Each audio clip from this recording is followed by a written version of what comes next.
ধর্ম অবমাননার নামে রংপুরের গঙ্গাচড়া উপজেলার বেতগাড়ি ইউনিয়নের আলদাতপুর গ্রামে হিন্দুদের বাড়িঘরে হামলা, ভাঙচুর এবং লুটপাটের ঘটনায় দায়েরকৃত মামলার প্রেক্ষিতে আজ গঙ্গাচড়া থানার অফিসার ইনচার্জ আল ইমরান বিজ্ঞ আদালতে 5 জন আসামির 5 দিনের রিমান্ড চেয়ে আবেদন করেন। বিজ্ঞ আদালত রাষ্ট্রপক্ষ এবং আসামিপক্ষ উভয় পক্ষের শুনানি অন্তে 2 দিনের রিমান্ড আবেদন মঞ্জুর করেন। আপনারা জানেন যে রংপুরের গঙ্গাচড়া উপজেলায় যে অনাকাঙ্ক্ষিত ঘটনাটি সংঘটিত হয়েছে, যে যুবক কটূক্তি করেছে সংশ্লিষ্ট থানা পুলিশ সেই যুবককে গ্রেপ্তার করে আইনের আওতায় নিয়ে এসেছে।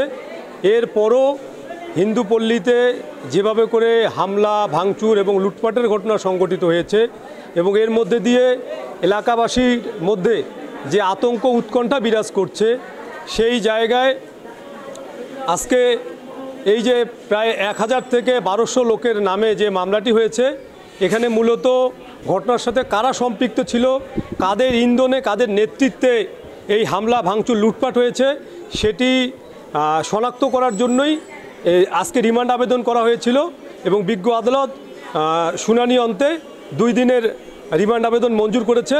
এবং আমরা মনে করি যে আসলে বাংলাদেশ সাম্প্রদায়িক সম্প্রীতির দেশ, এখানে সকল ধর্মের মানুষের একটা শান্তিপূর্ণ সহাবস্থানে আমরা বিশ্বাসী এবং যে ঘটনাটি সংঘটিত হয়েছে এটি অনাকাঙ্ক্ষিত এবং যারা ঘটনার সাথে জড়িত তাদেরকে চিহ্নিত করে আইনের আওতায় নিয়ে আসা হবে, এটি আমাদের প্রত্যাশা।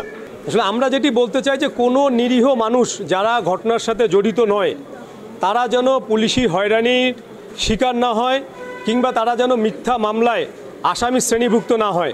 প্রকৃত অর্থেই যারা সেদিনের ঘটনার সাথে জড়িত ছিল, যারা লুটপাট করেছে, ভাঙচুর করেছে, হামলা সংগঠিত করেছে তাদেরকে যেন চিহ্নিত করা হয়।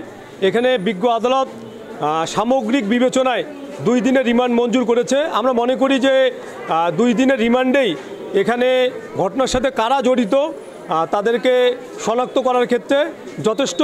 2 দিনের রিমান্ড শেষে বিজ্ঞ আদালতে যে প্রতিবেদন দেবে আমরা তার অপেক্ষায় রইলাম।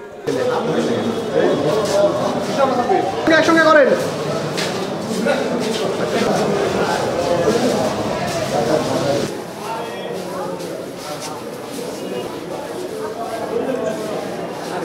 আরে